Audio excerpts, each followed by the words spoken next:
Very good morning day students. आज 7 फरवरी है और आज 7 फरवरी को मैं शुरुआत कर रहा हूँ एक बहुत ही ज़बरदस्त मोटिवेशनल शायरी के साथ, और ये सॉन्ग भी है। पिघला दे जंजीरें बना उनकी शमशीरें, कर हर मैदान फतह ओ बंदया कर हर मैदान फतह। घायल परिंदा है तू, दिखला दे जिंदा है तू, बाकी है तुझमें हौसला, तेरे जुनून के आगे अंबर पनाह मांगे, कर डाले तू जो फैसला। रूठी तकदीरें तो क्या, टूटी शमशीरें तो क्या, टूटी शमशीरों से ही कर हर मैदान फतह। रे बंदिया कर हर मैदान फतह। शुरू करते हैं साथियों आज का ये धमाकेदार करंट अफेयर्स। आप लोग अपने ऊपर भरोसा रखिए। तकदीरें रूठी हैं तो क्या हुआ साथियों, टूटी शमशीरें हैं तो क्या हुआ साथियों। आप लोग संघर्ष करिए, खुद पर यकीन करिए, अपने ऊपर भरोसा रखिए साथियों। आप लोग जरूर एक दिन सफल होंगे। माता रानी से कामना करता हूँ कि आप लोग जरूर जो है जॉब लगे 2023 में। प्यारे साथियों, इसी बात पे एक लाइक जो बनता है प्यारे साथियों, वीडियो को शेयर कर दीजिए तो ज़्यादा से ज़्यादा अपने मित्रों के साथ आपका प्यार और सपोर्ट दिखना चाहिए। स्टार्ट करते हैं प्यारे साथियों। क्वेश्चन नंबर फर्स्ट हमारा, हाल ही में कहाँ एशिया का सबसे बड़ा हेलीकॉप्टर कारखाना खोला गया है। दोस्तों ये बहुत ही ज़्यादा महत्वपूर्ण प्रश्न है। इसका राइट आंसर हो जाएगा दोस्तों तुमकुरू, जो कि कर्नाटका में है साथियों। यहाँ पर अपने एशिया का सबसे बड़ा हेलीकॉप्टर जो है फैक्ट्री खोली गई है। ठीक है, हेलीकॉप्टर फैक्ट्री।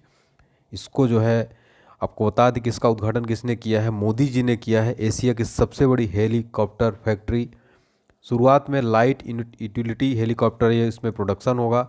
ठीक है साथियों, आपको बता दें कर्नाटका की बात हो रही है। यहाँ पर कर्नाटका के बारे में हम चर्चा करेंगे, उससे पहले मैं आपको यहाँ पर काफ़ी सारे फैक्ट बता देता हूँ। देखिए साथियों, ये जो एशिया का सबसे बड़ा हेलीकॉप्टर फैक्ट्री है, ठीक है, इसका हिंदुस्तान एरोनॉटिक्स लिमिटेड में होगा ये। ठीक है, हिंदुस्तान एरोनॉटिक्स लिमिटेड ये क्या है, तो ये भारतीय राज्य के स्वामित्व वाली एक रक्षा कंपनी है, एरोस्पेस कंपनी है, हिंदुस्तान एरोनॉटिक्स लिमिटेड। इसकी स्थापना जरूर जान लीजिए, चर्चा में है। कब स्थापना हुई थी, 23 दिसंबर 1940 को हुई थी। अगर आपसे एग्जाम में पूछ ले इसका मुख्यालय कहाँ है, बेंगलुरु के अंदर है। और किस मंत्रालय के तहत काम करती है, एग्जाम में अगर पूछ ले तो रक्षा मंत्रालय के तहत पूछे अगर कि अध्यक्ष वर्तमान में कौन है हिंदुस्तान एरोनॉटिक्स लिमिटेड के, आपको लगा देना है टिक, आर माधवन है ये। आर माधवन जो हीरो है वो नहीं, एक साइंटिस्ट हैं। ठीक है, और कर्नाटका की हो रही तो कर्नाटका की राजधानी अगर पूछे तो क्या है, बेंगलुरु है। कर्नाटका के मुख्यमंत्री कौन है, एग्जाम में आए तो बसवराज बोम्मई हैं। कर्नाटका के राज्यपाल पूछे तो थावरचंद्र गहलोत हैं। ठीक है साथियों, साथियों यहाँ पर रक्षा मंत्री की बात हो रही, रक्षा की बात हो रही, रक्षा मंत्रालय की। रक्षा मंत्री वर्तमान में है कौन, राजनाथ सिंह है अपने। पहले भारत के रक्षा मंत्री कौन थे अगर पूछे तो पहले भारत के रक्षा मंत्री थे बलदेव सिंह। ठीक है, तो यहाँ पर ये भी हमने कुछ इंपॉर्टेंट फैक्ट देख लिए हैं, और यहाँ पर HAL के बारे में भी जान लिए दोस्तों। यहाँ पर आपको काफ़ी सारे मैंने फैक्ट बता दिया जो एग्ज़ाम ओरिएंटेड है, काफ़ी ज़्यादा इंपॉर्टेंट है, एग्ज़ाम में बार बार पूछे जाते हैं प्यारे साथियों। ठीक है, चलिए, तो ये सब कुछ आपने देख लिया प्यारे साथियों। अगले क्वेश्चन की तरफ बढ़ते हैं। हमारा अगला क्वेश्चन देखिए, अगले क्वेश्चन में आगे बढ़ने से पहले तो मैंने एक चीज़ आपको बताना भूल गया। यहाँ पर चर्चा हो रही है एशिया की, एशिया शब्द यहाँ पर आया है, तो हम एशिया का पूरा जो है यहाँ पर दोस्तों 360 डिग्री में देखेंगे पूरे इस करंट अफेयर्स क्वेश्चन में। एशिया से रिलेटेड सारे मोस्ट इंपॉर्टेंट क्वेश्चन जो आपके एग्जाम में छपेगा। अगर एग्जाम में पूछ ले कि एशिया में वर्तमान में कितने देश हैं, एशिया में टोटल 48 कंट्रीज हैं, तो साथियों ये नोट कर लीजिएगा। अगर एग्जाम में पूछे यही साफ साफ यही क्वेश्चन बन जाए, क्षेत्रफल दृष्टि से एशिया का सबसे छोटा देश कौन सा है, मालदीव है। एशिया में क्षेत्रफल दृष्टि से सबसे बड़ा देश कौन सा है, चाइना है। एशिया में बहने वाली सबसे लंबी नदी कौन सी अगर पूछ ले, यांग टिसी क्यांग नदी जो कि चीन में है। एशिया में विश्व का सबसे ऊंचा पठार कौन सा है, पामीर का पठार है 5000 मीटर। एशिया में विश्व का सबसे ऊंचा पर्वत कौन सा, हिमालय पर्वत है। विश्व का सबसे ऊंचा शिखर एशिया का कौन सा है, माउंट एवरेस्ट है। और सबसे बड़ा डेल्टा जो दोस्तों सुंदरबन डेल्टा है पश्चिम बंगाल के अंदर, विश्व का सबसे बड़ा डेल्टा एशिया में ही स्थित है, भारत में अपने पश्चिम बंगाल में। एशिया में विश्व का सबसे बड़ा लोकतंत्र कौन सा है, तो एशिया में क्या विश्व का ही सबसे बड़ा लोकतंत्र अपना इंडिया, महान कंट्री भारत। इसी बात पे एक लाइक बनता है। सभी साथी जय हिंद कमेंट बॉक्स में जरूर लिखेंगे। साथियों यहाँ पर मैप को देखते हैं। मैप में ये रहा अपना प्यारा सा देश भारत। ठीक है, यहाँ पे लगा हुआ है श्रीलंका, इधर पे ये देखिए ये है नेपाल, इधर पे ये देखिए भूटान, यहाँ पर ये है बांग्लादेश, ये देखिए यहाँ पर है म्यांमार, ये देखिए ये है पूरा थाईलैंड, और यहाँ पर है दोस्तों ये जो पूरा एरिया देख रहे हैं यहाँ पे, ये पूरा जो है ये है चाइना का एरिया। ठीक है साथियों, यहाँ पर देखिए ये जो सबसे गंदी कंट्री पाकिस्तान यहाँ पे लगी हुई है, यहाँ पे ये अफगानिस्तान है, अच्छा अपना मित्र है अफगानिस्तान। यहाँ पर ये है सऊदी अरब, ये है रसिया। प्यारे साथियों मैप में देख लीजिए, यहाँ पर है कजाकिस्तान, यहाँ पर है उज्बेकिस्तान, यहाँ पर है तुर्की, यहाँ पर है ईरान। ठीक है साथियों, और ये पूरा हमने यहाँ पर एशिया मैप में पूरा देख लिया। मैप में देखने से जियोग्राफी जरूर पढ़ना चाहिए, मैप देख के प्यारे साथियों। तो मैप में आपको मैंने पूरा कवर करा दिया। उम्मीद करता हूँ आपको मेरा पढ़ाने का तरीका पसंद आ रहा है। अगर पसंद आ रहा है तो कमेंट सेक्शन में मोटिवेट करने के लिए दोस्तों कमेंट में जरूर एक प्यारा सा कमेंट लिखे, बहुत हौसला बढ़ता है आपके कमेंट से। और प्लीज फटाफट से वीडियो को लाइक कर दीजिए। आगे बढ़ते हैं प्यारे साथियों, हमारा क्वेश्चन नंबर सेकंड क्या कह रहा है, देखिए।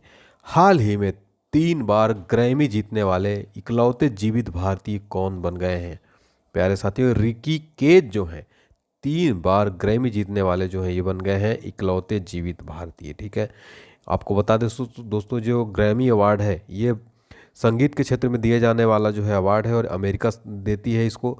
और ग्रेकी जो है ग्रैमी पुरस्कार जीतने वाले भारत के सबसे कम उम्र के व्यक्ति भी, अगर आपसे क्वेश्चन पूछ ले एग्जाम में भारत के सबसे कम उम्र के व्यक्ति कौन है, रिकी रिकी ही हैं। और उन्होंने अपना पहला ग्रैमी 2015 में जीता था।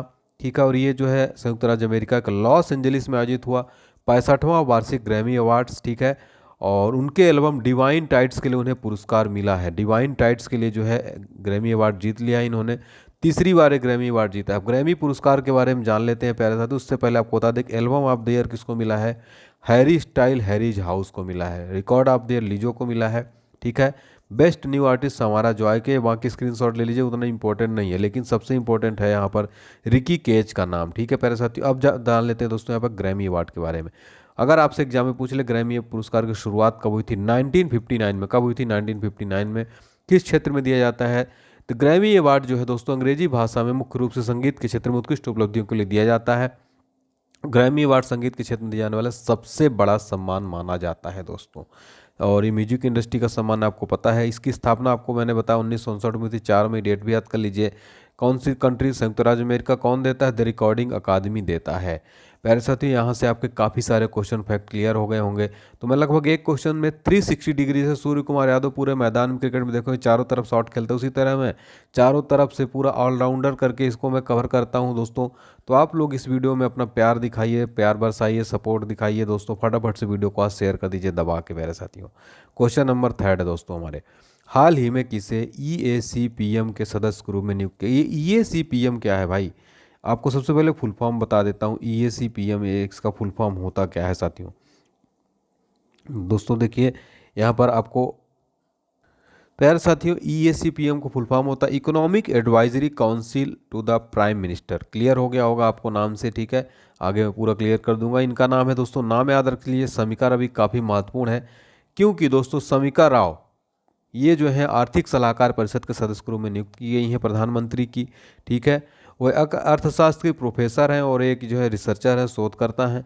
ये वर्तमान में अगर बात की जाए तो बुकिंग्स इंस्टीट्यूशन वाशिंगटन DC में गवर्नेंस स्टडीज प्रोग्राम की अनिवासी वरिष्ठ फेलो हैं। ठीक है, तो अर्थशास्त्री विवेक देवरा की अध्यक्षता वाली EACPM में वर्तमान में सदस्य और 6 अंशकालिक सदस्य हैं। तो economic advisory council to the prime minister में जो है नई सलाहकार परिषद के सदस्य के रूप में समीका रवि को नियुक्त किया गया। ये देखिए फोटो में, ये है समीका रवि जी। ठीक है, तो बहुत ही महत्वपूर्ण क्वेश्चन है प्यारे साथियों। ठीक है, अभी यहाँ पर आपके मन में आ रहा होगा सवाल कि जो EACPM है इसके बारे में थोड़ा सा बता दीजिए सर। तो इसके बारे में मैं आपको बता दूं, विशेष रूप से प्रधानमंत्री को आर्थिक और संबंधित मुद्दों पर जो है एडवाइस देने के लिए गठित एक स्वतंत्र निकाय है ये। ठीक है, यह स्वप्रेरणा से या फिर प्रधानमंत्री या किसी अन्य के संदर्भ में मुद्दों को उठा सकता है, और इसमें भारत सरकार को प्रमुख आर्थिक मुद्दों को उजागर करने का कार्य करती है ये। नीति आयोग इसकी नोडल एजेंसी के रूप में जो है ये कार्य करता है। ठीक है, चलिए, जैसे आपको सलाह देने के लिए आपके काफ़ी मित्र होते हैं जो कि फोकट में सलाह देते रहते हैं, तो हालांकि यहाँ पर प्रधानमंत्री का आर्थिक सलाहकार परिषद के हैं, तो यहाँ पर जो है काफ़ी वैल्यूबल सलाह मिलेगी हमारे PM मोदी जी को। ठीक है, चलिए आगे बढ़ते हैं हम क्वेश्चन नंबर फोर्थ में। क्वेश्चन नंबर फोर्थ क्या कह रहा है प्यारे साथियों, अंतर्राष्ट्रीय शून्य असहिष्णुता दिवस यानी कि जीरो इनटॉलरेंस दिवस कब मनाया गया? दोस्तों ये मनाया जाता है प्रतिवर्ष 6 फरवरी को मनाया जाता है। तो महिला जननांग विकृति के खिलाफ अंतर्राष्ट्रीय शून्य असहिष्णुता दिवस 6 फरवरी को जागरूकता फैलाने और लोगों को जननांग विकृति के कारण महिलाओं में होने वाली समस्याओं के बारे में शिक्षित करने के लिए मनाया जाता है। पहली बार कब मनाया गया था इसको? 2003 में अगर पूछ ले तो। किसके द्वारा मनाया जाता है? यूनिसेफ जो कि संस्था है। इसकी थीम क्या थी 2023 के अगर एग्जाम में पूछ ले? Partner with men and voice to transform social and gender norms to end female genetical mutilation. अरे भाई ये तो याद करने से रहा, तो इसको आप लोग एक बार 2-3 बार रटेंगे तो याद हो जाएगा। बाकी कुछ प्रमुख दिवस हम देख लेंगे प्यारे साथियों, जो भी एग्जाम में पूछे जाएंगे। अंतर्राष्ट्रीय योग दिवस प्रतिवर्ष 21 जून को मनाया जाता है। विश्व ओजोन दिवस 16 सितंबर को मनाया जाता है। अंतर्राष्ट्रीय ओलंपिक दिवस 23 जून को मनाया जाता है। ठीक है, सबसे पहले लेकिन यहाँ पर यूनिसेफ के बारे में तो मैंने आपको बता दिया, लेकिन यूनिसेफ का फुल फॉर्म क्या है वो मैंने आपको नहीं बताया। यूनिसेफ द्वारा जो है मनाया जाता है। ठीक है, देखिए यहाँ पर तो यूनिसेफ के बारे में आपको बता दूं सबसे पहले, अंतर्राष्ट्रीय संयुक्त राष्ट्र अंतर्राष्ट्रीय बाल आपात कोष। ठीक है, आपातकालीन कोष, इसका इंग्लिश में क्या फुल फॉर्म है, united nation international children's emergency fund. ठीक है, एक संयुक्त राष्ट्र संघ की एजेंसी है, दुनिया भर में बच्चों को मानवीय जो है विकासात्मक सहायता जो है इसको उपलब्ध कराती है, उसके लिए उत्तरदायी है। और ये संगठन संयुक्त राष्ट्र प्रणाली का एक स्थायी हिस्सा बन गया था 1953 में।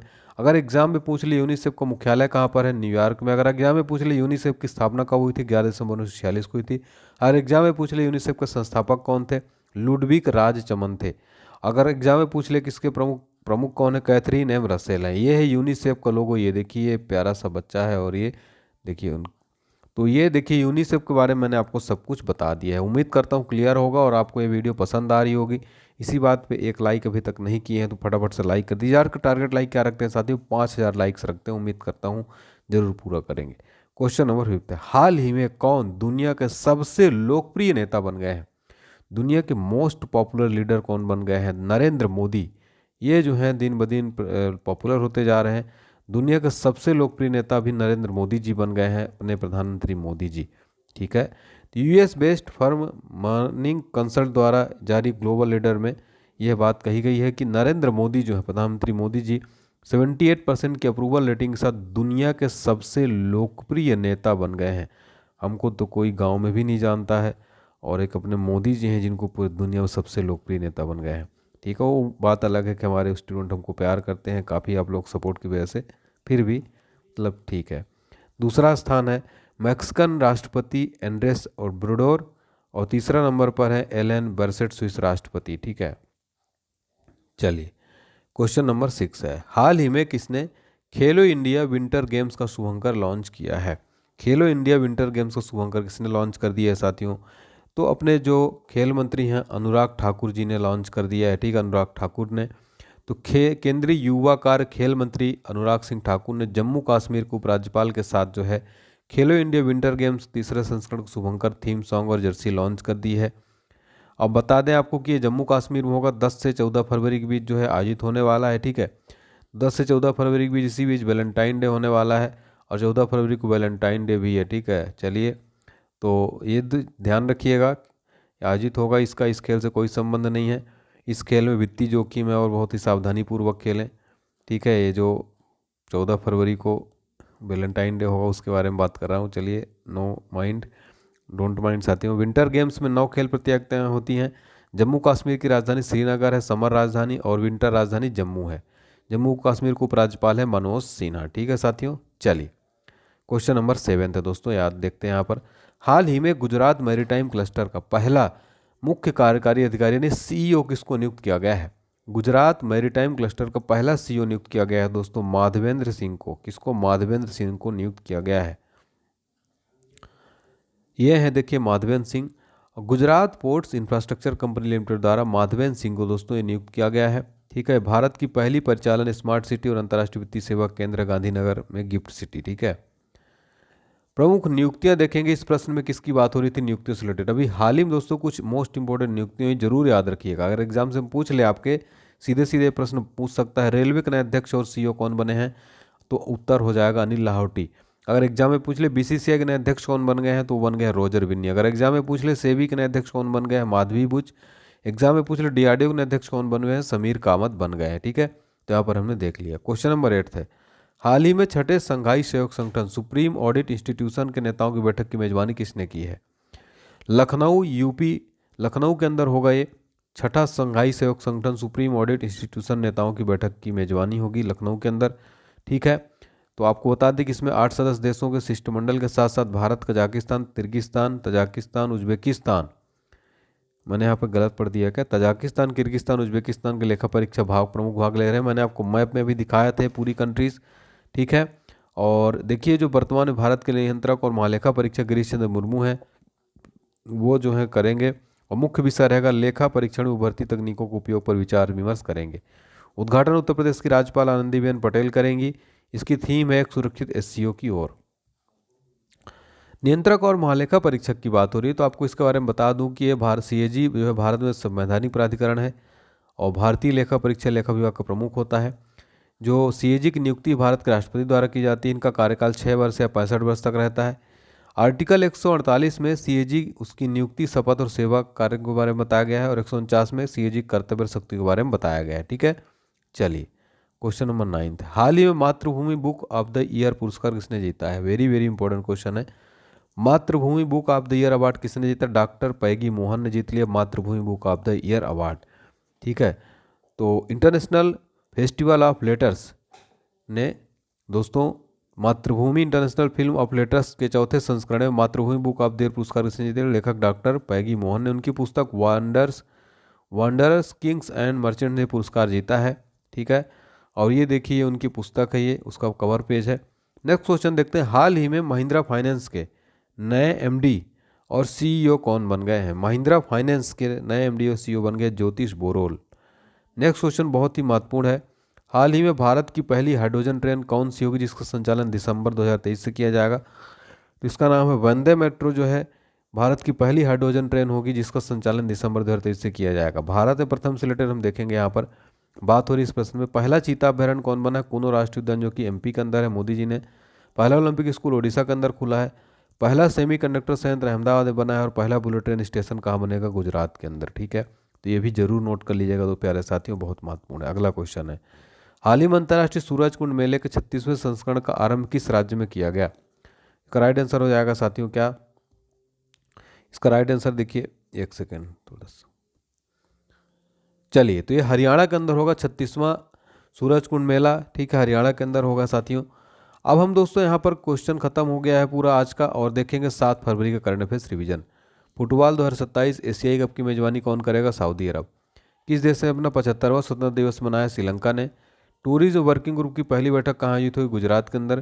किसने 36वां सूरजकुंड हस्तशिल्प मेले को उद्घाटन किया? जगदीप धनखड़। विश्व कैंसर दिवस कब मनाया गया? 4 फरवरी को। परवेज मुशर्रफ को निधन हो गए, कौन थे पाकिस्तान के पूर्व राष्ट्रपति? 96वां अखिल भारतीय मराठी साहित्य सम्मेलन कहाँ शुरू हुआ? महाराष्ट्र के अंदर शुरू हुआ है। और कौन फरवरी 2023 में वैश्विक ऊर्जा बैठक की मेजबानी करेगा? बेंगलुरु। किस भारतीय खिलाड़ी ने क्रिकेट के सभी फॉर्मेट से संन्यास ले लिया? जोगिंदर शर्मा। कहाँ 36वां inter university north zone youth festival आयोजित किया जाएगा? जम्मू यूनिवर्सिटी के अंदर। अब आज का सवाल, इसका आंसर आपको बताना है। 96 अखिल भारतीय मराठी साहित्य सम्मेलन कहाँ शुरू हुआ है? आप लोग कमेंट नहीं करते हैं पहले से, तो कमेंट करिए। देखिए आपके लिए मैं बोलता हूँ कमेंट करिए, इसका आंसर दीजिए। आप लोग देते ही नहीं है, जितने बच्चे हैं 7-10 हज़ार बच्चे वीडियो देखते हैं, कमेंट मात्र 100 आता है। कम से कम 1000 बच्चे तो कमेंट करिए। लाइक भी नहीं करते आप लोग, कितने बच्चे देखते हैं। देखिए आपसे मेरी शिकायत है, तो आप लोग कम से कम 5000 लाइक्स तो करिए। जितने बच्चे देख रहे हैं लाइक करने में भी कंजूसी करते हैं और कमेंट करने में कंजूसी करते हैं, मोटिवेट तो कर दीजिए दोस्तों, आपके लिए इतनी मेहनत करते हैं। कमेंट सेक्शन में एक प्यारा सा कमेंट लिखिए कि आज आपका वीडियो कैसा लगता है, ठीक है, और क्या सुधार करना चाहिए, और आज का हमारा प्रयास कैसा लगा। थैंक यू सो मच प्यारे साथियों, अपना ध्यान रखिएगा, अपने परिवार का ध्यान रखिए। आप लोग स्वस्थ रहिए, व्यस्त रहिए, मस्त रहिए प्यारे साथियों। जय हिंद, जय भारत, वंदे मातरम।